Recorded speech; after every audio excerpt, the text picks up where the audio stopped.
పల్నాడు జిల్లాలోనే అత్యంత ప్రజాదరణ పొందినటువంటి కాన్స్టిట్యున్సీ సత్తెనపల్లి కాన్స్టిట్యున్సీ. ఈ సత్తెనపల్లి కాన్స్టిట్యున్సీ ఎంత చెప్పినా కూడా దాని గురించి చెప్పుకునే అవకాశం ఉంటుంది. ఎందుకంటే అంతకుముందు అంబటి రాంబాబు అక్కడ 2019 ఎన్నికల్లో కూడా విజయడంకా మోగించి 2024 ఎన్నికల్లో కూడా ఓటమి చవి చూడటం జరిగింది. ఆయన ఏ విమర్శ చేసినా, ఎవరి మీద ఇబ్బంది చేసినా, ఎవరి మీద కయ్యానికి కాలు దూవినా కూడా అది ఒక సస్పెన్స్గా కానీ ఒక థ్రిల్లర్గా ఉండేది.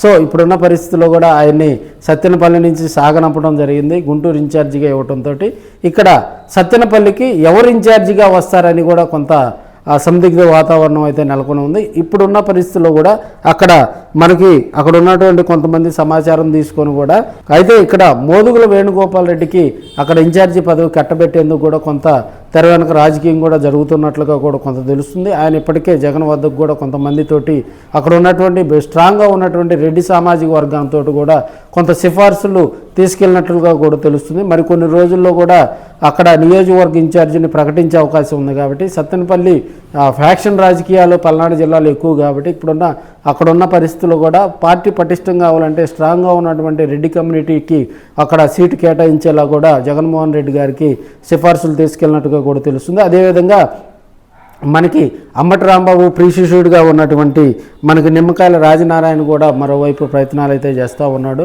ఆయన అంబటి మద్దతుతో కూడా జగన్మోహన్ రెడ్డి గారి దగ్గర కూడా సిఫార్సులు తీసుకెళ్ళినట్టుగా కూడా కొంత సమాచారం తెలుస్తూ ఉంది. మరో కొన్ని రోజుల్లో కూడా అక్కడ ఒక స్ట్రాంగ్ మాస్ లీడర్ని తీసుకొచ్చే ప్రయత్నం అయితే సత్తెనపల్లి కాన్స్టిట్యున్సీలో జరుగుతుందని కూడా తెలుసు. ఎందుకంటే ఆపోజిట్గా ఉన్నటువంటి కన్నా లక్ష్మీనారాయణ కూడా ఎమ్మెల్యేగా, అదేవిధంగా కాపు లీడర్గా కూడా ఆయన సేవలు అందిస్తూ ఉన్నారు. కాబట్టి అలాంటి లీడర్ని కనుక అక్కడ ఢీకొనాలంటే ఒక స్ట్రాంగ్ రెడ్డి సామాజిక వర్గం కానీ, మళ్ళీ అదే సామాజిక వర్గంలో ఉన్నటువంటి కాపు సామాజిక వర్గానికి కనుక వాళ్ళిద్దరిలో ఏదో ఒక సామాజిక వర్గానికి సీటు కేటాయించాలని కొంతమంది అయితే ఇప్పటికే జగన్మోహన్ రెడ్డి గారి దగ్గరికి సిఫార్సులు తీసుకెళ్ళినట్టుగా కూడా తెలుస్తుంది.